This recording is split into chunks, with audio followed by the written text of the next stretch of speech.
네, 이것머니 179회 시작하겠습니다. 저는 진행을 맡은 김범주 기자고요. 권혜리 한승우 기자 나와 있습니다. 안녕하십니까. 안녕하세요. 네, 지난주에 저희가 한 걸 놓고 이제 댓글이 참 많았어요. 네. 여기 없지만 노동규 기자를 비판하는 댓글이 좀 있었고. 근데 뭐 글쎄요, 이 문제가 좀 오래 갈 것 같아요. 오늘도 네. 그 얘기를 좀 해야 될 것 같긴 한데 네. 이렇게 좀 말씀을 드리고 싶어요. 그 요새 야구 좋아하시는 분들은 저 야구 좀 끊었습니다. 건강이 좀 해로운 것 같아서. 아니, 보고 있으면 얼마나 막 해로우면 보면서 건강이 스트레스를 끝나요? 받으면 그거는 네, 보면 안 네, 되죠. 이게 막 쾌감을 느끼고 뭔가 스트레스를 풀어야 되는데 저건 뭐야 막 이런. 아니, 그게 뭐 응원하는 팀이 못해서요? 아니면 야구 전반적으로? 요즘에 전반적으로 좀 그런 것 같기도 이게 하고. 얼마 전에 그런 기사 나오지 않았어요? 이 야구 경기 수준이 너무 떨어져서 그런지 관중도 굉장히 많이 줄고 올해 야구가 진짜 좀 좀 별로다. 늘어지는 느낌이 있죠. 근데 금요일 날 이제 발제를 하자고 했던 게 이제 불매운동을 네, 불매운동. 제가 발제를 네. 했었는데 약간 좀 이렇게 방향을 틀었어요. 왜냐하면 불매운동이라는 게 사실은 그동안의 불매운동은 약간 누가 만든 분위기. 지난주에 한번 말씀드렸죠. 왜 단체가 뭐 하자고 그랬는데 네네. 나가보니까 아무도 불매운동 안 하더라. 사실은 지난주에도 좀 시위들이 딱 꼬집어 말씀드리기 좀 그렇습니다만은 좀 그런 느낌들의 시위가 있었어요. 좀 저 단체는 뭐지? 뭐 이런 시위들이 있었어요. 그래서 그날도 타사들은 약간 단체를 앞세워서 네.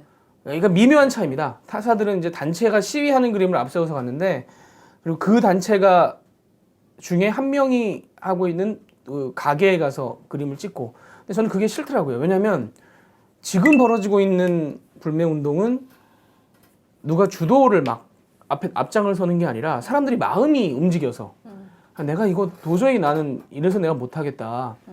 그래가지고 하는 불매운동이라는 느낌이 들어서 자발적으로 하는 데를 찾아보자라고 해가지고 아마 그냥 뉴스 보신 분들은 별 차이는 없다고 느끼셨을 수도 있어요. 똑같이 가게에서 뭐 일본 상품들을 빼는 영상이 나갔기 때문에 그냥 저 가게나 이 가게나라고 생각했겠지만 저희는 차별점은 그거였어요. 금요일 날 기사를 말씀드리는 건데 안서연 기자가 썼던 안서연 기자가 찾고 갔던 곳들은 자발적으로 점주가 하시고 자발적으로 뭐 안 사고 하는 데를 찾아갔기 때문에 저는 그 점에서는 상당히 좀 저도 뭔가 속이지 않는 리포트를 했다. 이번머니에서 지난주에 그런 말씀을 하셔가지고 그 불매운동 기사를 이게 비교를 하면서 봤습니다. 사실 타사 기사들하고 비교를 하면서 봤는데 타사는 그 이제 집회 시위에 굉장히 비중이 좀 많이 갔더라고요. 우리는 거의 이제 맨 밑에 그냥 한 줄 걸치거나 아예 그냥 뭐 빼는 정도로 했는데 그런 면에서는 뭐 약간 좀 접근하는 포인트가 달랐다고 할까? 취하는 네, 이제 절차가 그거는 좀 달랐다고 할까? 전화 취재 기자 정도만 느끼는 거고 사실은 비하인드 스토리를 말씀드리자면은 그날 오후에 위에서의 지적은 그 시위를 앞세우라는 타사처럼 그래야 뭔가 그럴싸해 보이니까 아 그리고 심지어 그날 저녁에 저희 야근자들 회의에서도 그 얘기가 나왔어요. 예, 그랬죠. 단체를 왜 밝히지 않았느냐. 예, 저는 뭐좀 더 많이 들어갔으면 좋겠다는 의견도 있었던 것 이틀째 같습니다. 시위가 이어졌다라고만 쓰고 그냥 단체 이름이나 이런 걸 뺐는데 왜 단체 이름을 뺐냐고 저희 기자들도 지적을 했었죠. 근데 사실은 그런 뒷얘기들을 대놓고 얘기할 수는 없잖아요. 근데 저는 그래서 그거를 해명을 하실까도 사실 궁금했어요. 아니 안 했어요. 근데 근데 왜냐면 그런 오해나 그런 뭐 생각들을 하는 게 당연한 거고 제가 볼 때는 모르는 입장에서는 근데 그걸 뭐 구구절절히 제가 뭐 이래서 저래서 했다라고 설명할 수는 없는데 하기도 싫고 근데 타사는 제가 볼 때는 그래요. 저희가 처음에 그때 있었던 것 제가 지난주에 얘기했던 그 사례처럼 그러니까 알고도 그렇게 썼다기보다는 그냥 모르고 썼을 거라고 저는 생각을 합니다. 그런 상황 자체를. 그러니까 그 단체가 불매운동을 하는데 저희가 근데 또 그저께 썼어요. 우리도 사실은 그 단체 얘기를 썼는데 전국에 4,000곳인가가 가입이 돼 있더라고요. 근데 사실 4,000곳은 전체 자영업자 중에 사실 극소수였고 지난주에는 제가 알기로는 한두 곳밖에 없었거든요. 그 단체 소속으로 한 그 불매운동 한 곳이. 그러니까 사실은 그거를 다루는 게 좀 그러니까 이번 사안을 다룸에 있어서 상당히 좀 막 나갈 수도 있고요. 막 불매해야 됩니다. 막 저희가 깃발을 흔들고 나갈 수도 있고 약간 뭐 일본 뭐 때려 잡아야 됩니다. 이렇게 갈 수도 있는데 사실은 그 중간 어디선가의 그 고민이 기사를 쓰는 입장에서는 네. 있는 것 같아요. 적절한 수준에서 어떤 뭐 우리가 원하는 바 혹은 전달하고 싶은 바를 어떻게 말을 할 것인가에 대한 고민? 그런 측면에서 어제도 그러니까 어제 저희 팀 회의가 있는 날이었잖아요. 네, 아침부터 사실 그 얘기를 조금 했었어요. 그 지금 뭐 우리 정부에서 일단 일본이 우리에게 타격을 가할 수 있는 일본의 의존도가 높으면서 일본이 원천 기술을 갖고 있는 것으로 간주되고 사실상 수입이 굉장히 많은 100대 품목을 뽑아놨다. 그리고 이거는 일본의 경제 보복이 가시화될 조짐을 보고 이미 올 초부터 준비했다 이런 얘기를 하긴 했는데 구체적인 품목은 밝히지 않고 있잖아요. 그렇죠. 근데 그런 상황에서 우리가 이게 이러한 것들도 문제가 될 수 있다라고 굉장히 구체적으로 보도하는 게 옳으냐 그런 거에 대한 토의가 좀 있었거든요. 그래서 저랑 이제 좀 담당 기자들은 어느 정도 수익까지는 우리가 이걸 쓸 수 있는데 예를 들면 저희는 이제 이름도 좀 알잖아요. 그런 부품들의 그런 그 부품의 이름이라든가 정확히 어디 쓰이는 거라든가 하는 굉장히 정밀한 부분은 저희가 알아도 이거는 진짜 얘기할 수가 없는 부분이다. 뭐 물론 그럼 이렇게 생각할 수도 있어요. 일본이 그걸 모르겠니? 너희들이 아는 걸 일본이 모르겠니? 이미 걔네들 준비한 거 보니 굉장히 그러겠죠. 준비한 것 같은데 다 알고 있으라고 하겠지만 그것과 그렇다고 해서 우리 언론들이 벌써 이제 그런 것들을 언급하는 것이 일본에게 줄 수 있는 인상. 걔네들 우리 모니터 다 해요. 아 그럼요. 네. 그거는 굉장히 별개의 문제거든요. 그럼 별개 그건 문제. 다른 문제라고. 네, 저희도 당장 지금 일본 언론들이 굉장히 일본 정부와 발맞춰서, 그러니까 늘 정부와 발맞춰야 되는 건 아니지만 언론이라는 게요. 그리고 일본 정부와 일본 언론의 관계에는 또 굉장히 또 다른 부분이 있고요. 특수적이죠. 우리랑은 좀 약간 언론 자유가 있는 부분이라고 말할 수 없는 부분이 있긴 한데 아무튼지간에 지금 일본 신문들이 쓰고 있는 거는 아베 정부를 비판하든 비판하지 않든지 간에 상당히 국익관점에서 쓰고 있다는 인상이 굉장히 강해요. 그리고 이제 논조가 매일매일 조금씩 이렇게 달라지는데 그게 지금 아베 정부가 얘기하고 싶은 것들을 좀 앞서서 아베 정부의 논리를 세워주는 측면도 있고 비판도 되게 국익관점에서 하고 있거든요. 우리도 이 건에 대해서는 좀 그렇게 움직이는 게 맞다라는 생각이 들고 그래서 어제도 사실 굉장히 더 취재가 되었지만 이거는 언급하지 말자 이렇게 좀 뺀 것들이 좀 있거든요. 저희도 저도 그 취재해놓은 거 올려놓으신 걸 보고 네. 일부 부품에 대해서 이런 게 있었구나라는 걸 알게 됐는데 추가로 이제 이 주초에 한 것도 있는데 모르겠어요. 이 저는 이상 언급한 건 아니다. 이게 뭐 국익 프레임이라는 말은 굉장히 좀 조심해서 써야 네. 된다고 생각은 합니다. 개인적으로 또 네, 이게 맞아요. 국익 그건 프레임을 적용하는 게 맞나라는 생각도 들지만 한편으로는 그런 그 구체적인 부품의 이름을 대는 것이 보도에 어떤 실익이 있느냐의 관점에서 봐도 저는 뭐 딱히 맞아요, 보도할 맞아요. 이유가 없다라는 네. 생각이거든요.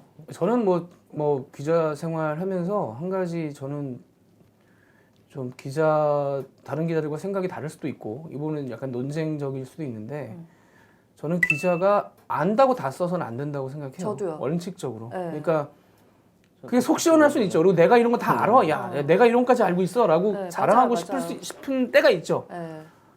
저도 되게 극비사항을 한번 안 적이 있거든요. 네. 극비사항을 안 적이 있고 이걸 써버리는 순간 사실 국제적인 특종이 될 수도 있는 건이었는데 내가 이걸 쓰면 오히려 일을 굉장히 맞아요. 어지럽게 만들겠구나. 맞아요. 엉망으로 만들 수가 있겠구나. 그러니까 그게 고민입니다. 듣는 분들이 여러 가지 좀 비판을 하실 수도 있을 것 같아요. 야, 그게 엉망이 되는 걸 안 되는 거를 네가 왜 고민을 해? 그거를 그렇게 알려서 상황이 뭐 이렇게 공개가 돼서 많은 사람들이 공개 토론을 할 수 있게 만들어주는 게 네 역할이지. 네가 왜 그런 것까지 고민을 해?라고 생각을 하지만 그게 계속 이 일을 하면서 그런 고민이 들 때가 꽤 많은 것 같아요. 이걸 내가 공개를 하면 그래, 와, 다 받을 거예요. 다 받고 뭐 저 기자 진짜 훌륭하다. 뭐 야 어떻게 그걸 알았냐라는 소리를 맞아요. 듣겠지만 막상 한 2년, 3년, 5년 지나고 보면 그것 때문에 일이 꼬였어. 다 될 거였는데 물론 다 그 일이 안 됐었어요. 안 됐지만 뭐라고 구체적으로 말씀드릴 수가 없는데 저는 그때 잘했다고 생각합니다. 그래서 사실은 저녁 자리를 하다가 당국자한테 넌지시 몇 달 뒤에 얘기를 했죠. 몇 달 뒤에도 그때 써도 상관없는 기사였어요. 근데 이랬다 그랬더니 당국자가 눈이 동그래져가지고 그다음부터 되게 친해졌죠. 뭐 여러 가지가 꼬일 수 있어요. 근데 이 건도 제가 볼 때는 아는 대로 쓰거나 혹은 어떤 데는 좀 부풀려 쓰기도 하죠. 그렇게 했을 때 이건 과연 일이 잘 되게 하는 것이냐. 네. 아니 이게 사실 굉장히 까다로운 부분이긴 해요. 예를 들면 일단 기본적으로 사람들은 취재를 받는 것이 다 부담스럽고 자기에 대해서는 좋은 얘기만 하길 바라는 게 인지상정이기 때문에 또 그게 굉장히 해야 되는 취재를 거부하는 사람들이 논리를 쓸 때도 있어요. 아 이러면은 도움이 안 된다. 맞아요. 근데 그게 그 말이 항상 다 맞는 것도 아니고. 그렇죠. 근데 그렇죠. 그래서 그거는 만약에 맞아요. 똑같은 저쪽에서 딜레마예요. 맞아요. 정부 당국자가 이건 국익을 쓰지 말아주세요라고 한다고 해서 그 말을 무비판적으로 수용을 해서 그것도 그렇습니다. 독자도 그 말을 무비판적으로 수용하면 안 되고 기자도 그 말을 무비판적으로 수용하면 안 되지만 그렇지만 사실 저도 요새는 내가 이 시점에서 이렇게 나 하고 싶은 말 내가 할 수 있는 말을 다 지르는 게 맞나? 그런 생각 좀 많이 하는 시기긴 하거든요. 그러니까 두 번째 사례는 제가 네. 사례를 말씀드릴 수가 있는 게 네. 그때 이제 1시간짜리 프로그램을 할 때 그 대천에 있는 마을에서 한 90명 사는데 한 20몇 명이 암에 걸린 네. 마을이 있었어요. 그래서 그걸 취재를 하는데 그 옆에 바로 군 기지가 있었거든요. 근데 네네. 군 기지가 원래 미군이 쓰던 기지였어요. 그래서 네. 미군이 거긴 뭐 물자라는 게 워낙 풍족한 부대다 보니까 기름을 쓰다가 남는 기름을 그냥 바닥에다 다 들이부었거든요. 들이부어가지고 그게 지하수로 들어가서 그 동네에 수도가 깔린 지가 저희가 취재 갔을 때가 한 3년에서 5년 사이에 깔리고 그 전까지 그 지하수를 먹고 산 거예요. 지금도 지하수를 뜨면 기름 냄새가 나요. 아직도 20년 가까이 지났는데도. 그러니까 그거를 기름물을 한마디로 드시고 사셨으니까 건강에 좋을 게 없겠죠. 네. 그것 때문에 이렇게 됐다라고 환경 문제가 가장 어려운 게 인간관계를 명확하게 하는 건 어려우니까. 네네. 그래서 이제 국방부에 질의서를 넣었어요. 이렇다 상황이. 지금은 한국군이 갖고 있지만 미군이 그렇게 된 것 같고 혹시 뭐 토양 조사라든가 관련된 조사를 한 게 있냐 뭐 이렇게 저렇게 뭐 질문을 했는데 정말 딱 그렇게 나왔어요. 국익에 부합하지 않는 그런 취재를 왜 하냐. 와 근데 저는 그 순간에 야 여기서 국익을 사람이 지금 20몇 명이 암에 걸려가지고 고등학생까지 암에 걸려가지고 이러고 있는데 거기서 국익을 들이댄다는 잣대 자체가 저는 참 그래서 분노해가지고 뭐 그렇다고 안 쓰는 더 썼죠 사실은. 저는 반대로 방송 얘기를 잘 하면. 나가잖아요. 그때 박세웅 기자가 하잖아요. 네. 네. 그러니까 이쪽 저쪽이 다 있긴 해요. 이쪽 저쪽이 다 있는데 그런 부분에 있어서는 이번 건은 네. 우리 언론이 사실은 저는 제 개인적인 생각으로는 막 피해가 있을 거다. 아직 피해가 안 났잖아요. 있을 거다고 매일 쓰는 게 과연 도움이 되나? 중계 방송 하듯이. 일본이 모니터 한다고 했지만 일본 입장에서는 그 되게 잘 됐다고 생각할 수 있는.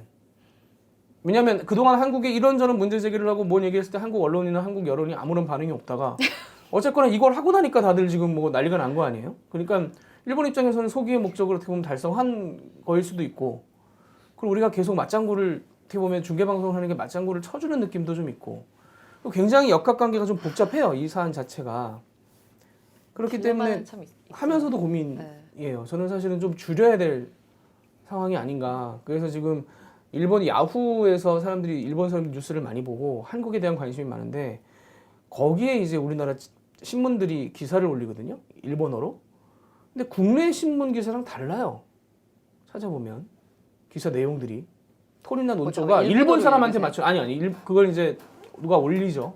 보는데 일본 사람들의 입맛에 맞게 톤과 이 논조를 조절해서 거기다 올려요. 일본 야후에는. 아 진짜로요? 일본 사람들이 좋아하게.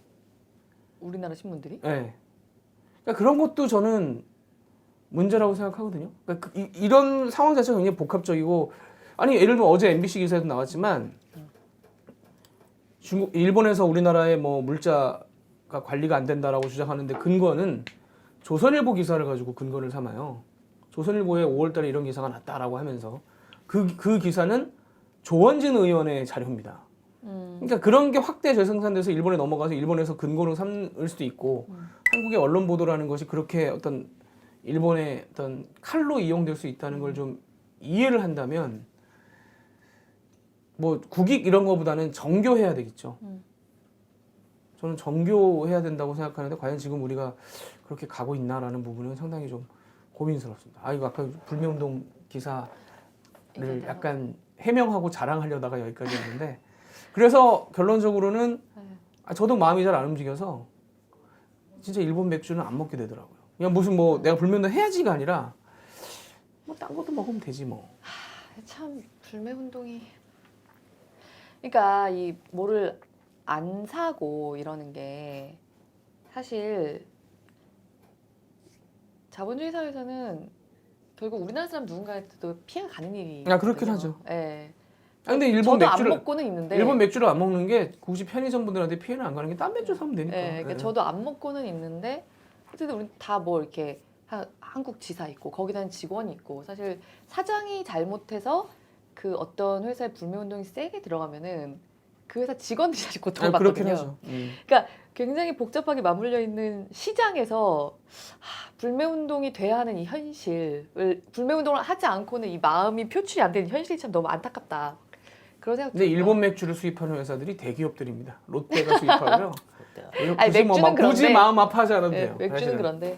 예. 그래서 아니 뭐 지난주에 저희가 매출 뽑아봐도 뭐 마트에서나 편의점에서나 맥주는 많이 줄었더라고요. 아니 매출이 늘었어요. 전체 매출은 예. 아, 덥기 일본 때문에 맥주. 그러니까 전체 줄어들어요. 맥주는 예. 판매가 아, 늘었는데 일본 맥주가 줄어든 거니까 예. 우리가 편의점 주인분들이 안 됐다고 생각할 필요는 없을 거예요. 예. 어차피 맥주는 더 팔렸으니까. 거기다 심지어 국산 맥주의 매출이 늘어가지고 선배 그렇게 맛없다고 무섭겠다고 한참 얘기하더니 역시 한국인들이 뭘 드시고 계세요, 그래서? 심지어 한국 맥주를 찾을 정도로 감정이 상했구나. 심지어 아니 뭐 독일 맥주도 있는 거고 뭐 체코 예. 필스너 우르켈이나 이런 건 또 일본 회사가 샀다는 아 필스너 오르키를 일본에서 필스너하고 샀어요? 코젤을 일본이 샀다는 또 얘기. 코젤도? 네, 나 그래서 굉장히 좋아하는데 두 개 다. 뭐, 아 그럼 그것도 못 먹어요? 아니 못 못 먹는 건 아니고 먹는다기보다는요. 먹어도 돼요. 아 나 일단 네. 아니 근데 듣고 나면 좀 그렇잖아요. 듣고 나면. 그래서 뭐 아니 그냥 감정이 그렇더라고요. 그러니까 아니 제 감정이 감정이 그래서 저도. 제 감정이 그래서 사실 금요일 날 그 기사를 발제를 했던 건데 네. 뭐 사람들도 그런 것 같아요. 네. 수치가 나오는 걸 보면 먼저 다시 돌아갈 수도 있겠지만 뭐 수치가 나오는 걸 보면 감정들이 약간 좀 상한 느낌이 들고 모나미 주가가 그렇게 상한가를 여러 번 치는 오늘은 걸 어떤가요? 보고서도 저도 참 이게 특이한 현상이라고 생각했습니다. 그만큼 필기구 시장에서 일본 제품의 경쟁력과 점유율이 높았다는 얘기죠. 예. 아니 그럼요. 필기구 솔직히 말하면 일본 게 필기 감이 품질이. 좋기 때문에 볼 근데 때 이제 똥도 잘 안 생기고 그렇더라고요. 여담으로 저희는 아니고 타사 방송에 그 외부에서 네. 그 시청자가 항의를 해왔대요. 그래서 항의 내용이 뭐냐면 진행자가 일본 볼펜을 들고 있다고 항의를 했대요. 아 진짜요? 앵커가 진행자가 프로그램 진행자가 진행을 하는데 뉴스 앵커 말고 뭐 아니 뭐 프로그램 네. 많잖아요. 프로그램 진행자가 일본 볼펜을 들고 있다고 항의를 했다는 거예요. 매해눈이잖아요. 매해눈. 그런 항의가 들어올 정도니까 모나미 주가가 모르겠어요. 그렇다고 정말 사람들이 모나미를 막 살진 모르겠습니다만은 아니 그만큼 감정이 상했다는 얘기입니다. 그렇다면 그만큼. 이건 기대로 아니, 움직이는 게 사실은 주가이기 때문에 그 지난주에 팟캐스트를 하고 오후에 사람들이 얼굴을 많이 아는 분이랑 이 회사 앞에 마트를 갔는데 그런 얘기를 하는 거예요. 야, 유니클로에서 양말 사야 되는데 이러는 거예요. 제가 선배 지금 저기 들어갔다가 찍히기라도 하면은 절대 안 된다. 누군지 알 것 같다. 네. 유니클로에서 양말 살 사람이 누군지 알 것 같아요. 그래요? 더 싼 양말도 많아요. 국산 양말 왜 인터넷으로 안 주문하면 된다 안 된다. 한 족에 1,000원 뭐 그 이하. 우리 지금 파리 가서 이제 돌아올 손승국 기자가 여기서 양말 쿠팡에서 산다고 얼마나 그 얘기 많이 했습니까? 양말 싸게 살 수 있는 방법 많은데 왜 굳이? 그러니까 농담처럼 한 거죠. 농담처럼. 근데 사실은 뭐 우리가 여러 번 기사로 나왔지만은 우리가 살 수 있는 소매품, 우리가 소비하고 있는 일본 소매품의 비율이 워낙 적기 때문에 네. 이게 뭐 어떤 실질적으로 그런 영향보다는 그냥 상징적인 그러니까 상황이라고 볼 수 있고요. 네. 사실은 뭐 우리가 일본 정치, 일본 정권, 일본에서 하는 그런 과거에 대한 태도 이런 게 싫은 거지. 일본 사람이나 혹은 일본 제품이나 일본 자체에 대한 우리가 뭐 아주 배타적이고 감정적인 무슨 그런 상황은 원래 아니었잖아요. 그러니까 이 문제도 빨리 좀 해결이 돼야 되는데 그런 점에서는 어쨌든 근데 해결책은 잘 안 보여서 그러니까 이 댓글 중에도 왜 해결책에 대해서 얘기하지 않느냐 해결책이 없어서 그렇습니다. 이게 뭐 어떻게 해결하겠어요 우리가. 아 근데 진짜 이제 좀 모든 역량을 동원을 해서 물밑으로도 뭐라도 하고 뭐라도 진짜 하긴 그래서 해야 이제 돼요. 미국 얘기가 나오는 건데 네. 왜냐면 일본하고는 사실은 대화를 깊게 제대로 안 한 지가 꽤 돼서 네. 사실은 저건 보면서 뭐 외교부도 출입했고 뭐 이런저런 외교나 이런 거에 대해서 공부를 했던 입장에서 사실은 저도 약간 갸웃했던 부분 중에 하나가 이게 한미와 북한 간에 벌어지는 이런 상황들에 대해서 우리가 그동안 일본에 예를 들면 설명을 거의 안 했단 말이에요. 네. 그래서 우리가 나오는 기사 중에 그런 게 있었죠. 뭐가 일이 벌어지고 나면 일본은 몰랐다. 이런 기사가 나오잖아요. 그럼 막 댓글로 아이 뭐 꽃이다 이렇게 했지만 사실은 저는 그건 좀 위험하다고 이거 봤어요. 꼬실 일이 아니에요, 그게. 굳이 일본을 그렇게까지 배제해가면서 해야 될 이유가 없는 일이었고 사실은 일이 잘 되고 나면 쩐주 역할을 해야 됩니다. 끌어들여야 돼요. 그래서 야 돈 내 임마. 밥은 우리가 먹지만 약간 그런 느낌이 있어야 돼요. 그리고 그렇게 돼야 일본도 맞아요. 어느 정도 뭐 네. 일본이 솔직히 말하면 그 역할을 자기들도 육자회담 때도 어느 정도 했던 거고 자기들도 인정을 하고 있는 부분이기 때문에 네. 근데 그러니까 한마디로 사이가 안 좋아요. 사이가 둘이 되게 안 좋은데 그렇다고 막 나갈 수는 있는 사이가 아니라면 네. 뭔가 기회가 있고 이유가 있을 때 가서 말이라도 한마디 맞아요. 야 뭐 이런 거 있었어? 뭐 이렇게 얘기해 줄 수는 있는 네. 거잖아요. 근데 그런 거에 대해서도 소외감을 느꼈다라고 하는 거는 우리가 오히려 그 부분에 대해서는 주도권을 쥐고 있는 거였으니까 네. 좀 이렇게 여유 있게 풀어줘도 되는 거였는데 어떻게 보면 최근까지도 그런 대화가 많이 없었는데 지금 갑자기 이 일이 벌어져서 야 이제 대화하자라고 한다는 것이 저쪽에서 받아들이지가 네. 않겠죠. 네. 이제 그래서 미국한테 얘기해 본다.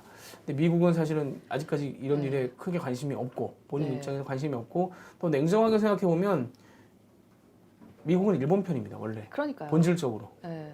미국이 우리 편을 들 거라고 생각하는 게 좀 순진한 거일 수 있어요. 이 사실 일본과의 관계는 우리와 미국과의 관계하고는 비교가 안 됩니다. 군사적인 측면에서나 뭐 산업적인 측면에서나 그 두 양자 간의 밀월 관계는 애초에 우리가 좀 어떻게 뭐 비벼볼 수 있는 수준이 아니고요. 네.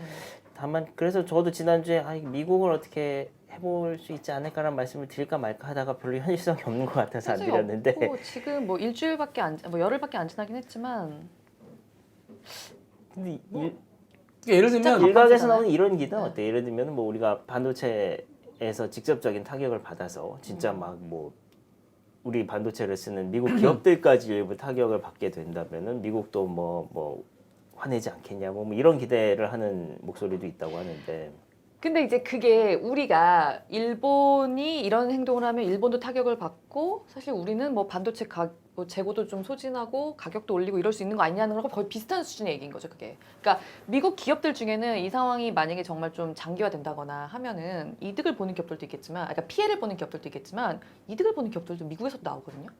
그리고 일본이 사실상 지금 뭐 어떤 식으로 이 수출 규제를 운영해 갈지도 사실 아직 모르는 아직도 안 상태잖아요. 나왔잖아요. 예. 이 얘기 좀 나오는 그런데 벌써. 우리가 생각하는 것처럼 뭐 극단적인 수준으로 운용은 자기들도 그렇게 했다가는 WTO 협정의 위반 조항이 딱 명확하게 나오고 하기 때문에 그렇게 안 하고 사실상 되게 장기적으로 우리를 살살 괴롭힐 수 있는 게 한마디로 우리 반도체 산업의 불확실성을 크게 가져가도록 계속 유지를 하는 거죠. 그러니까 예를 들면 뭐 그렇게까지 많이 필요하지 않을 때 약간 지금 패키지로 사놓으라는 식으로 약간 종용을 한다든가 아니면은 많이 필요할 때 살살살 자꾸 시간을 뭐 며칠씩 늘리면서 수출 허가를 안 해준다든가 그런 식으로 그게 가장 짜증낸 괴롭히면서 상황이네요. 살살살 괴롭히면서 전반적으로 뭐 WTO 조항에 나와 있는 수량 제한을 한다든가 이런 부분을 그러니까 애둘러서 돌아가는 식의 행동을 할 수 있는데 그렇게 만약에 간다고 하면 우리는 되게 속이 타고 괴롭지만 사실상 미국에까지 영향을 갈 상황이 또 안 될 수 있거든요.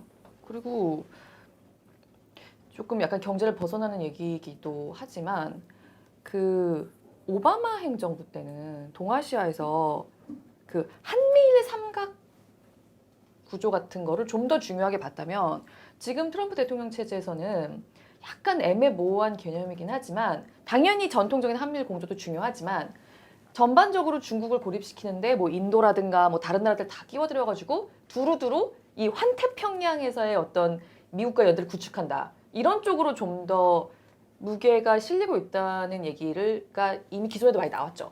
자 우리 네, 외교 그런 얘기까지 상황에서- 가지 맙시다. 뭐 외교야 네네. 근데 뭐 하여튼 네. 뭐 그 생각을 해요.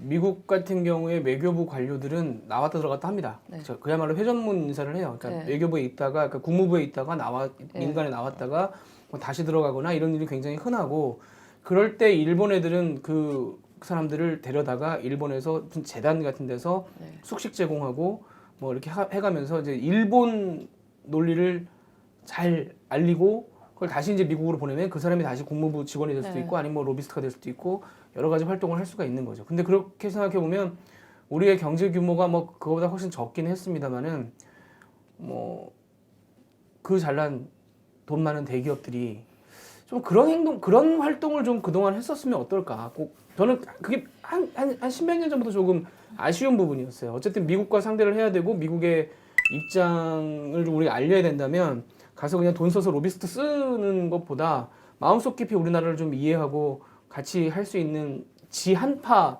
사람들을 좀 많이 만드는 게 우리한테 좀 이로울 텐데 뭔가 그런 바탕을 까는 작업은 결과적으로는 경제계가 해줘야 되는 거거든요. 돈이 있어야 되는 거니까.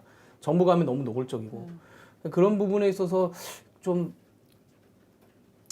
부족하지 않았나라는 생각이 일단 들고 그랬다면 미국에서도 약간 여론이 달라질 수도 있었을 텐데 뭐 그런 생각이 일단 들고요. 그 다음에 좀 얘기를 돌려보자면 삼성과 하이닉스가 이 건 때문에 아주 울상은 아닐 수도 있다라는 부분은 또 한번 짚어봐야 됩니다. 왜냐하면 반도체 가격이 워낙 지금 안 좋은 상황에서 특히나 낸드라고 하는 보통 이제 그냥 D램처럼 범용으로 쓰이는 거 말고 스마트폰 같은 데 들어가서 이제 예를 들면 뭐 여러 가지 용도로 쓰이는 낸드 같은 경우는 지금 너무 가격이 더 떨어졌어요. D램보다.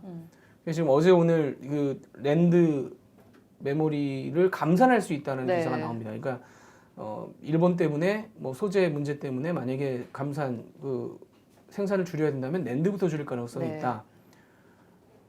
과연 이게 삼성과 하이닉스의 안 좋은 시그널인가? 어제 오늘 삼성전자와 하이닉스 주가가 오르고 있습니다. 그러니까 오히려 반도체 가격을 올리고 싶은데 네. 어떤 방법으로든 네. 이래볼까? 안 그래도 뭔가 좀 움직이고 싶었던 부분이 있었는데 그렇게 작용하는 부분도 없지 않아 있는 게 아닌가. 2위가 낸드의 2위가 일본의 도시바인데 네. 도시바가 한 달 전쯤인가 정전사고로 공장이 한번 멈췄어요. 그렇죠. 근데 공장이 멈췄는데 처음엔 별 문제 없다라고 얘기를 했는데 물론 뭐 공급 계약이 돼 있기도 하고 하기 때문에 문제가 있다라고 인정하는 순간 자기들이 미천을 드러내는 거기 때문에 없다라고 했었는데 지금 나오는 얘기로는 석 달 이상 가동이 안 될 수가 있다. 지금 뭐 여러 가지 문제가 생겨서 예를 들면 거기에 우리도 이번에 알게 됐지만 뭐 각종 화학용품이나 이런 게 있는데 막 그 기계에 엉겨 붙어서 떡졌다는 얘기도 있고 뭐 별 얘기가 다 나옵니다. 그러니까 그걸 다시 가동시키려면은 석 달 이상 걸릴 수 있다. 그러면 2위가 지금 저렇게 적골이 났으면 네. 이참에 아주 그냥 한번 뭐 이런 생각을 사실은 할 수도 있는 거고 그런 점에서는 뭐 일본이 이렇게 나올 거에 대해서 우리가 아주 부정적으로 산업적인 측면에서는 물론 그 다음 수가 또 있어서 문제겠지만 당장 이 건 가지고는 약간 또 뭔가 기류가 좀 다른 부분이 있는 것 같아요. 뭐 반도체 경기의 변수가 될 수도 있겠네요. 낸드가 D램보다 먼저 빠지기 시작했는데 이게 뭐 지금 이제 추가 하락은 약간 이제 멈춰가는 멈추고 상황이죠. 있어요. 추가 하락은 멈췄고 거의 원래는 이제 하반기 되면 이게 좀 오를 거라고 기다렸는데 그런 상황까지는 안 된 것 같고 여전히 공급이 많은 상황인데 뭐 낸드 감산을 할 거라는 이제 관측들이 나온다고 하면 당연히 가격이 오르겠죠. 그게 뭐 하반기에 어느 시점부터 오를 것 아마 뭐 당장 그렇게 오르지 않겠지만 이렇게 좀 바닥을 다지다가 뭐 연말 가까이 되면서부터 오를 거라고 기대를 하는 게 아마 이제 업계라든가 정부도 그렇게 기대를 하고 있으면 정부는 빨리 올라줘야 이게 그 반도체 경기에 기댄 여러 가지 수치들이 좀 좋게 나올 수 있을 테니까 그래서 어쨌든 모르겠습니다. 이게 당장 일본이 어떤 식의 움직임으로 나올지는 아까 권일희 기자 얘기했듯이 아직도 이게 명확하게 나오진 않았지만 어쨌든 안 파는 게 시장에 아니라 짜증나게 하면서 그렇죠. 근데 이제 만약에 하는 그게 그거 기업들이 때문에. 가장 그러니까 싫어하는 제일 상황이에요. 싫어하는 거죠. 그 그러니까 불확실성이 네. 남아 있는 상황. 차라리 그러니까 악재가 한번 경제 터지고 전략도 뭐하고 불확실성이니까. 하면은 네. 뭐 모르겠는데 그렇게 불확실한 거면 이거 뭐 이래저래 아예 움직일 소재를 안 없어지죠, 팔아서 이게. 정말 물량을 조절해야 돼서 그럼 이미 가격도 떨어져 있고 재고도 쌓여 있는 낸드부터 우리가 좀 감산을 하고 가격은 오르고 그 다음에 일본도 계속 그런 식으로 갈 수 없을 테니까 또 팔고 이렇게 되는 시나리오면은 그렇게 되는데 그렇게 안 갈 수도 있겠고 모르겠어요. 그러니까 지금 네. 우리가 내부 상황까지 뭐 속속들이 네. 다 알고 재고가 얼마나 많은지 우리가 데이터를 네네. 보고 얘기하는 건 아니기 때문에 네네. 또 한 가지 측면에서는 이재용 부회장이 일본으로 날아갔단 말이에요. 네. 토요일 날 저녁에 네. 날아갔는데 일요일 날 저녁이었네. 제가 해놓고도 기억이 가물가물하네요. 네, 일요일 일요일 저녁에 저녁. 갔어요. 그래서 네. 이제 오늘 사실은 우리 뭐 어차피 이거 나간 다음일 거니까 청와대에서 행사가 있는데 불참이에요. 네. 이재용 부회장은 일본에 살 일이 많다고 네. 좀 불참을 했는데 과연 이재용 부회장은 어떤 생각일까? 그러니까 이재용 부회장도 저는 좋아할 수도 있다고 네. 봅니다. 지금 상황에서는 야, 이 상황에서 나까지 없으면 어떻게 되겠어? 라는 걸 좀 보여주기 위한. 도와줬죠. 사실 일본이 어떻게 보면 아주 심하게 말해서 좀 제가 토요일 날 이르면 내일 이재용 부회장이 미국에 간다는 기사를 쓰면서 미국이 아니라 일본에. 일본. 일본에 간다는 기사를 쓰면서 지금 뭐 뭐 해석들이 좀 상당히 있는데 아니 그게 대내외적으로 왜냐면 이게 일본 정부에서 틀어막은 거기 때문에 네. 이재용 부회장이 일본에 가서 정권 관계자들을 만나지 맞아요. 않는 다음에는 맞아요. 사실은 뭐 똑부러지는 네. 해결책이 맞아요. 없어요. 그 네. 밑에서도 얼마든지 해결이 가능한 일들이란 그런데 말이에요. 움직이는 모습을 보여줄 수 있죠. 근데 어제 심지어 일본 신문에서 뭐라고 나왔냐면 이권 관계자들을 안 만난다는 기사가 나왔어요. 이재용 부회장이 은행 사람들을 만나고 다니고 뭐 이런다는 거예요. 은행을 왜 만나요? 이권하고 도대체 뭐 돈이 없는 삼성이 돈이 부족한 것도 아니고 그렇게 생각해 보면 뭔가 속으로는 다른 그렇죠. 생각을 해제를 하고 부를 수도 있는 있겠다. 존재감을 약간 보여줄 수 있는 그러니까요. 기회를 만들어 준 거나 마찬가지죠 일본이. 그런 점을 생각해 보면 더 솔직히 얘기를 해야 되는 거. 아니 뭐이 정도 얘기하면 대충 알아듣죠. 더 이상 어떻게. 대충 알아듣죠. 그래서 그때 공항에서 이렇게 나가는 표정을 보면서 네. 굉장히 표정을 굳히고 나갔어요. 굳히고 나갔는데 속으로 무슨 생각을 하고 있는 건지라는 생각이 들더라고요, 사실은. 그러니까 이게 이번 사건으로 뭐 지난주에 저희가 방송한 거 가지고 댓글이 많이 달렸고 아마 오늘 한 것도 댓글이 많이 달릴 거예요. 근데 한 어떤 일이 있을 때 저희가 왜 저희 일이 조금 복잡하고 어려운 부분 중에 하나가 그러니까 이렇게 무슨 기계가 있어가지고 이렇게 뭐가 하나가 들어가면 하나의 결과만 나오는 게 아닙니다. 맞아요. 굉장히 5만 가지 결과가 네. 나오기 때문에 5만 가지 계산이 있는 거고 맞아요. 그 계산 중에 하나를 잡고 막 이거야라고 던져서 얘기를 하면 듣는 분들은 시원하시죠. 그래, 야, 맞아, 일본 때려잡아야 돼. 뭐 예를 들면 그 결론을 간다면 듣는 사람은 시원하겠지만 그게 꼭 답이 아닐 수도 있고 네. 혹은 뭐 원하는 결과가 아닐 수도 있는 거고 여러 가지 이제 방향이 있는 건데 또 이걸 뭐 몇 가지를 설명하면 왜 이렇게 말을 복잡하게 해. 좀 정확하게 얘기해. 이거야 저거야. 그 흑백으로 사실 가고 싶은 게 사람의 심리죠. 안정적으로. 근데 이번 건이야말로 제가 볼 때 플레이어도 되게 많고 네. 서로 계산법도 되게 다른 것 같고 그리고 진짜 이번 주 보도랑 다음 주 보도가 그러니까 선배가 얘기를 한 대로 너무 매일 이거에 총 공격할 필요는 없다라고 저도 생각을 하는데 어쨌든 보도는 계속 이어질 거고요. 근데 이번 주 보도와 다음 주 보도가 또 계속 좀 달라져야 되는 달라질 수밖에 없는 그런 국면인 것 같아요. 오늘 새벽에는 그래도 뭔가 좀 한번 또 이슈가 있었잖아요. 오늘 그러니까 지금 WTO의 그 상품무역 이사회라는 회의에서 일단 국제 여론전을 시작했죠 우리나라가. 그래서 우리나라도 우리나라 입장을 밝히고 일본도 일본 입장을 밝혔는데 오늘 회의에서 밝혔던 입장이 앞으로 우리나라랑 일본이 국제사회에서 이제 각자의 입장을 다투는 데 있어서 기본적인 내용일 거예요. 일단 우리나라는 크게 두 가지죠.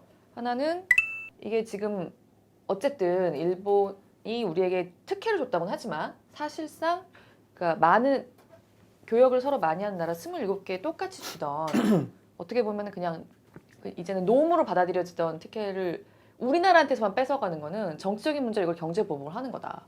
이게 자유무역을 하겠다는 국가의 태도냐 라는 부분과 이게 우리한테만 피해가 있는 게 아니라 세계 전자업계에 피해가 있을 수 있는 상황이다. 지금 다른 나라들도 그냥 좌시할 상황이 아니다. 라는 부분을 강하게 얘기를 한 거고요.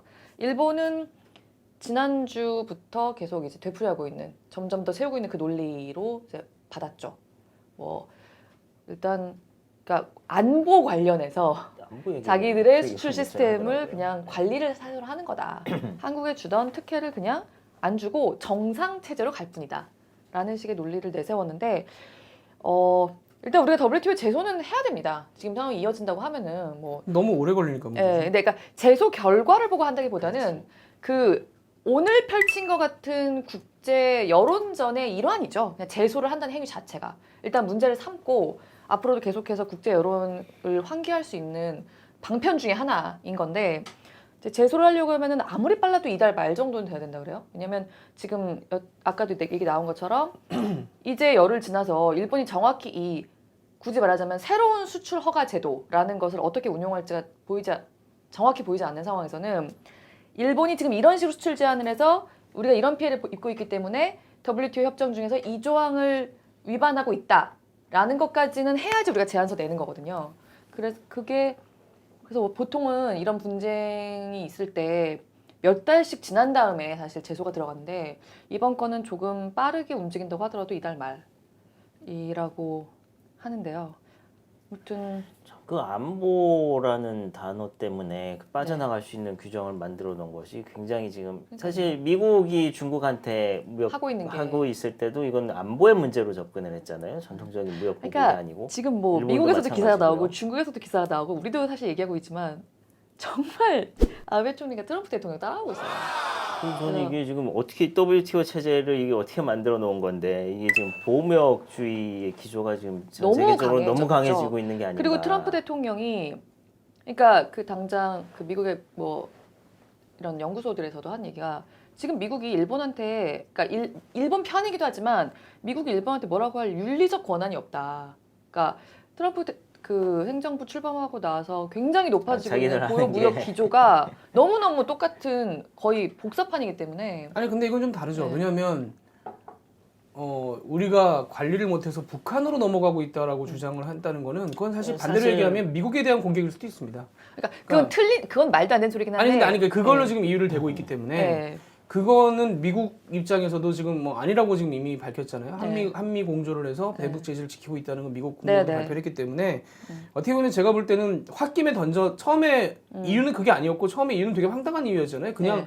한마디로 속셈을 드러냈다가 하루 만에 이제 약간 이쪽으로 네. 틀었는데 제가 볼 때 논리를 그렇게 정교하게 세우진 않았던 것 같아요. 그래서 대북 제재를 우리가 어기고 있다. 심지어는 어제는 뭐 또 통신 통해 가지고 사린가스를 만드는데 전용될 수 있다. 그 사린가스라는 말은 일본 사람들한테 굉장히 치명적인 민감하죠. 말이기 그- 때문에 네. 그러니까 뭔가 자꾸 우리가 뭔가 그거를 북한한테 준다는 식으로 자꾸 네. 뼈벌리고 있는데 그 부분은 미국도 근데 저는 그게 용납하기 어렵죠. 그게 미국 심기를 건드리면 그건 또 얼른 처리할 것 같아요. 아니 그걸 처리하면 네. 다른 레토릭은 없어요 사실. 그러니까 뭐 찾겠죠. 계속 아니, 지금처럼 뭐 모호하게. 찾겠지만 그만큼 네. 없기 때문에 이것까지 네. 들고 나왔던 거 생각하고 그 부분이 그렇게 논리적으로 그러니까 일본의 논리가 정교하고 일본이 하는 말이 맞다는 게 결코 그런 거 아니고. 아니고 권위에서 더 얘기하는 게 아니라 네. 그다음에 이제 한 가지가 이게 또 그 일본이 이렇게 움직일 수 있는 부분 NHK 여론조사를 보면 일본 국민의 45%가 잘했다라고 대답을 했고 잘못했다가 9%인가밖에 없어요. 나머지는 이제 응답 보류인데 그리고 우리 여론조사에서도 일본한테 강하게 한다는 게 60몇 %가 나옵니다. 그러니까 각국 정부가 특히 일본 정부는 이대로 밀고 가야 될 필요성? 선거에서 지금 뭐 지지율이 떨어지고 있다라고 해서 선거 지지율을 봤더니 뭐 자민당이 33%인가 그렇고 나머지는 다 단자리예요.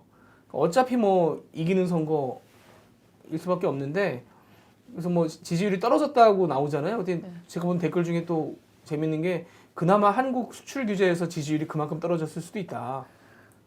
더 떨어지는 거였는데 그러니까 그럴 수도 있을 것 같아요. 그래서 뭔가 참 지난주에도 잠깐 말씀드렸습니다마는 이 양국의 여론 자체가 이미 이쪽으로 흘러가고 있고 이게 되돌리기가 참 어려운 부분이 있어요. 보면. 근데 그렇게 강하게 나가는 게 일본에도 도움이 안 되고요. 우리한테 도움이 안 돼요, 진짜. 아니 뭐 그거는 뭐 근데 네. 그리고 또 한 가지는 일본도 이렇게 나온 이상 우리를 둘러싼 무역으로 먹고 살아야 되는 우리 입장에서 뭐 중국은 물론이고 미국까지도 어느 순간 저렇게 돌변해서 예. 예상하지 못한 행동을 할 수 있다는 부분은 한번 계속 점검하고 고민을 해봐야 될 것 같아요.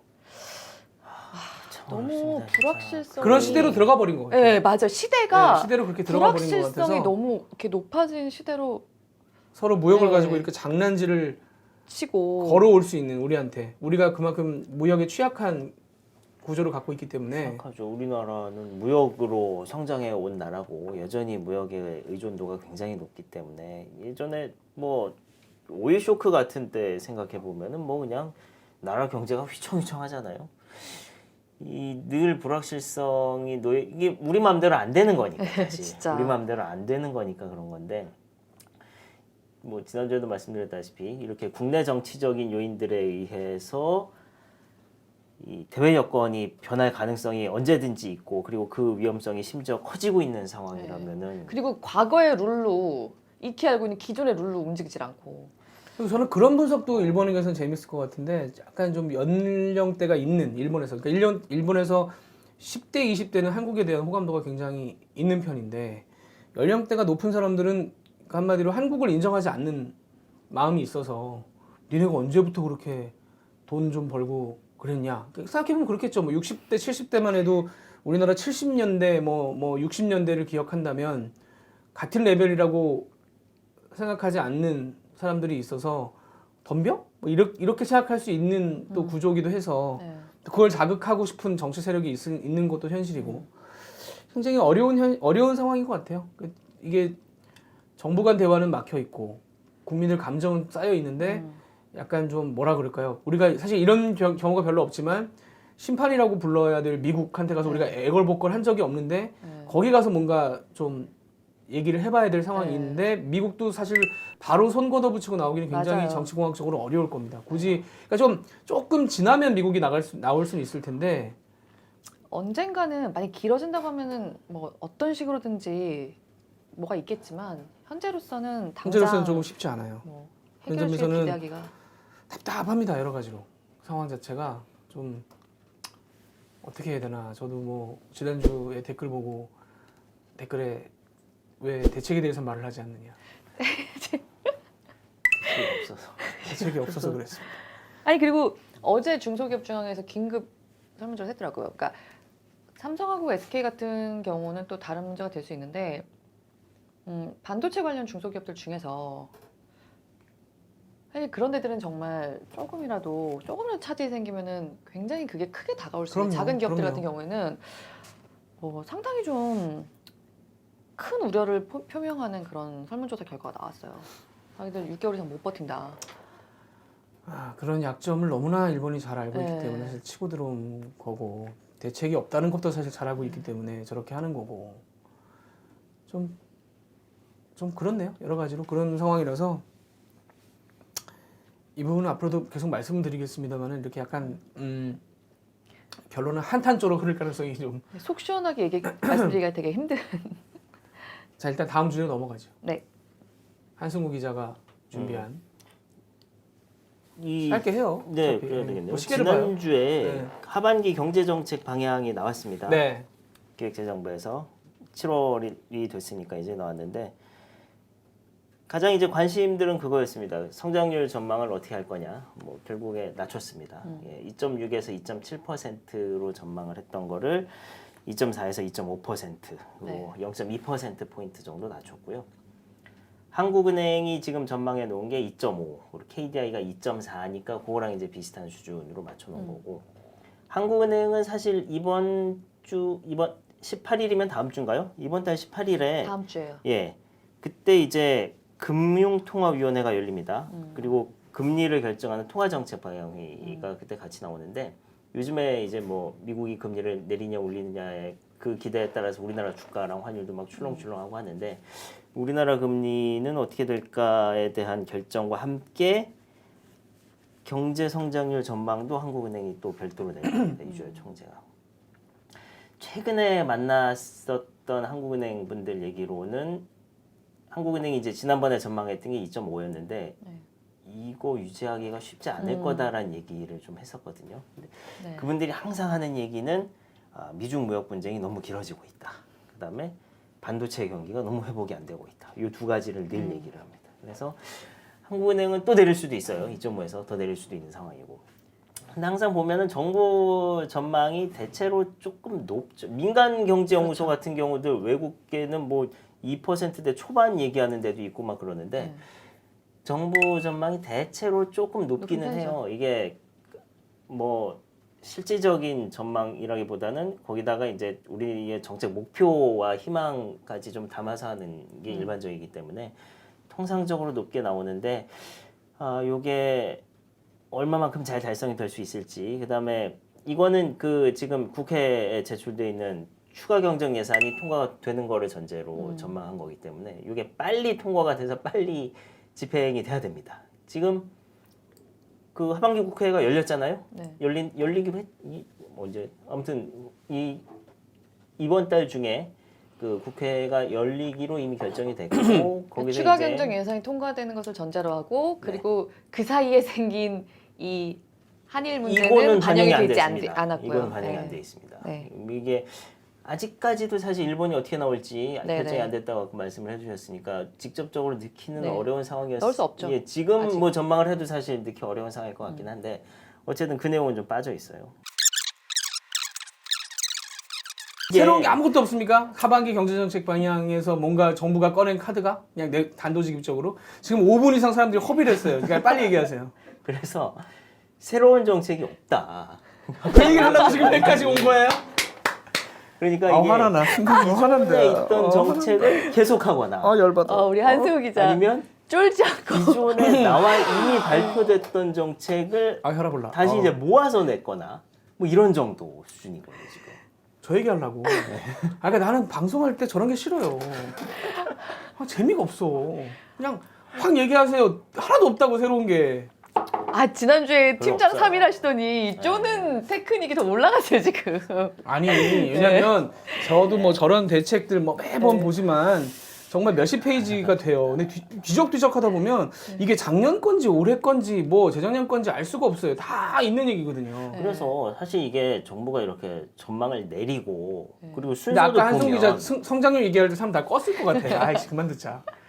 좀만 더 들으시면 보면- 재밌는 거 나올 텐데. 아이, 그치 좀만 아니라 말아주세요. 이게 그 소득주도 성장 얘기도 없고 경제활력 보강을 1번으로 내세웠는데 이렇게 전망을 하고 심각하다고 얘기를 하면서 내놓는 대책들이 이 정도 수준인가 라는 게 굉장히 좀 심각한 상황이죠. 이게 별로 그렇게 특단의 대책이라든가 뭐 지난 정부 뭐 때도 이런 게 이것 멀리 했었으니까 아마 들어보시면 옛날 것까지 들어보시라고까지는 그렇긴 하지만 매번 저런 대책이 있을 때 저도 들고 나서 했던 얘기가 정말 그냥 그게 현실과 괴리된 공무원들이 앉아서 뭔가 대책을 짜내 봐야 제가 저번에도 얘기했지만 뭐 연애 한 번 안 해본 사람들이 모여서 이 여심 공략법 이런 거 공부하는 거랑 비슷하죠. 자 이렇게 하면 여자가 넘어옵니다. 뭐 이러면 갑자기 뭐 정말 사람들께서 우와 막 됩니까 그게? 먹힙니까? 실전 경험 전혀 없이 내가 볼 때는 공무원들을 탓하는 게 아니에요. 공무원들은 해야 되기 때문에 하는 거지만 저런 방식의 어떤 대책을 더 이상은 안 냈으면 좋겠어요. 뭔가 완전 파괴적으로 좀 생각을 바꿔서 틀을 바꿔서 생각해야지 맨날 복붙밖에 더 합니까? 컨트롤 하는 게 컨트롤만 이제 하는 거죠. 어디 뭐 공제한도 조금 늘려주고 뭐 구매한도 조금 늘려주고 기존에 있는 것들이 이제 약간씩 완화해주는 정도를 못 벗어나고 있는 거죠. 아니, 물론 이제 그렇게 안 하면 기자들이 정말 뭐 알맹이가 없네, 뭐 내용이 없네 이런 소리를 하겠지만 그런 거 무서워할 때가 아니잖아요. 뭔가 정말 좀 고민을 좀 신박한 고민을 좀 할 수가 과연 없나. 한승우 기자의 5분 동안의 얘기를 듣고 참은 이유가 그겁니다. 뭐 나오나 보자 한번. 뭐라도 나오나 보자. 뭐라 그렇게 대단한 내용이 있었으면 사실 일본 얘기를 그러면 두 가지로 할 얘기했을 만큼 거예요. 그날 사실은 비하인드 스토리를 말씀드리자면 뭐 저희가 아침에 뉴스에는 4개 꼭지를 하겠다고. 그러니까 거의 시간으로 그날 치면은 한 아침에. 6분, 7분, 뭐 8분 가량의 뉴스를 하겠다고 그렇게 발표를 했다가 잡아놨었어요? 처음에 회의 들어가서 다 잘렸습니다. 이거 뭐야? 이게 뭔데? 이래가지고 하나 남았어요. 하나. 사실. 그러니까 그만큼 굉장히 중요한 발표고 중요한 내용인데도 불구하고 사람들 귀에 쏙 들어오는 게 없는 거를 몸소 지금 보여주면서 갈굼을 당하고 있지 않습니까?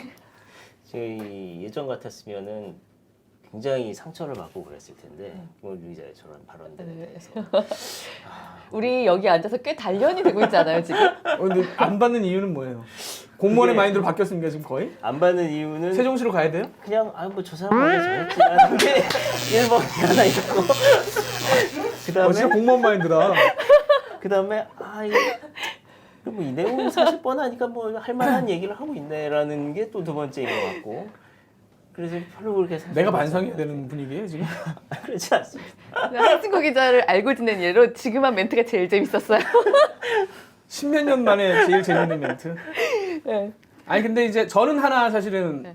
그 중에 네. 애써서 하나 찾자면 그 제가 관련돼 있어서 그럴 수도 있는데 네. 그 전세금 반환 보증보험 제도를 바꾸겠다라고 하는 게 그- 저는 그게 들어가 있었어요? 저는 눈에 네. 눈에 어떻게 들어와요. 바뀌어요? 그게 아마 그 계약 기간이 반이 안 남으면은 가입을 못 하게 돼 있어요. 1년이었어요. 네, 그러니까 일 보통 년. 전세가 보통 2년이니까 2년이니까 그 절반 1년 첫 1년 지나기 전까지 가입을 했어야 되는 네. 거였거든요. 근데 사실은 한 반 정도 산 상태에서는 감이 잘 안 오죠. 네. 이게 지금 될까 안 될까? 근데 이걸 6개월 전까지로 줄이기로 조금 더 했습니다. 늘었습니다. 아, 그거 좋네요. 가입할 6개월 좀더 늘었어요. 6개월 이후죠. 그러니까 이제 6개월 전까지는 가입해도 되는 6개월 하루까지는 가입해도 되는 거죠, 결과적으로. 좋네요. 그러면 한 6개월 정도면 좀 감이 오잖아요. 네. 이 집이 나갈지 안 나갈지. 그렇죠. 집주인한테 연락해 봤는데 이 사람이 삐딱한지 아닌지 대충 알 수 있잖아요. 그러면 보험금도 내가 부담이 되니까 정부가 어느 정도 부담을 하는 거가 되는 거죠. 그래서 네. 6개월 정도의 보험금만 내면 나갈 때 어쨌든 안전하게 나갈 수 있는 그런 상황이 됐기 때문에 이거는 제가 볼 때는 세입자들 입장에서는 특히나 요새 뭐 집값 떨어진다 하는 네. 지역에 있는 분들 입장에서는 상당히 정부가 내놓을 수 있는 괜찮은 아이디어였다. 좋네요. 저도 이제 전세 갱신해야 되는데 진짜 이거 들려고 하거든요. 아니 근데 그게 네. 저가 이제 회사에서 데스크 대행이었으니까 네. 얘기를 했는데 이 자가에 사시는 분들과 전세에 사는 사람들의 반응이 너무 달라요. 저희 기사에서는 그냥 저희 살아봐야 빠졌습니다. 돼요. 그날 빠졌어요. 그, 저는 저녁 메인 사실은 리포트에서 근데 요거는 지금 집값도 약간 여러 가지 의견이 좀 섞여 있긴 한데 전세가는 앞으로도 좀 문제가 될 상황이 많이 근데 보이거든요. 갑자기 그게 그래서- 궁금해지네요. 이게 간혹 이제 전세 계약을 다 못 채우고 나가셔야 되는 분들이 있을 네. 수 있습니다. 그럴 경우에 이후에 들어올 세입자를 금방 이제 못 찾게 되고 갑자기 나가게 되는 네. 상황이 생겼을 때 집주인도 사실은 못 빼주는 거잖아요. 그때는 네. 그때도 보증 보험이 들어가 있으면 그걸 받을 수 있는 거예요. 그거는 근데 2년 채워야 되겠죠. 그거는 계약은 계약이랑 계약이니까. 다르니까요. 그건 2년 채워야 되겠죠. 그거는 반대로 집주인이 또 보호받아야 될 필요도 있는 거죠. 서로 그거는 계약을 한 사실 내용이기 그렇죠. 때문에 네. 본질적으로 그거는 그런 엉뚱한 궁금증은 나가서 챙기세요. 내가 빈정상했어. 저 사람은 원래 그런 사람이다. 너무 재밌었어요. 너무 재밌었어요. 피곤하다. 피곤하다. 그래서 지금 저한테 계속 그렇게 공격을 하시는 거예요. 아니에요. 저는 자유롭답니다. 굳이 그런 보복행위, 일본 같은 보복행위 하지 않아요. 이 직장 내 결혼피법이 이게 17일부터 지금 하반기 경제 정책 그 발제가 방향과 되는데. 전세금 보증보험을 믹스하는 보복을 지금 했어요. 오늘은 뭔가 손해보는 저 비난한 게 오늘은 아닙니다. 뭔가 손해보고 여러분 비난한 게 아닙니다. 재밌다. 뭔가 손해보고 팟캐스트 끝나는 일주일에 느낌이 2번씩 하면 안 드는데 돼요? 자 이거 다음 주에 다시 아니야 보복하면 안 돼. 우리가 오늘 주제는 보복하지 네, 말자 했잖아요. 보복하지 보복은 마세요. 없습니다. 보복은 없고 뭐 혹시 제가 뭘 하더라도 보복이라고 여기지 말아주세요. 안보 문제로 하는 거라서 개인적인 안보 문제 때문에 이렇게 제기하는 거기 때문에 굳이 뭐 이렇게 좀 그러네. 네 오늘 여기서 급하게 마치도록 하겠습니다. 자 들어주셔서 감사합니다. 고맙습니다.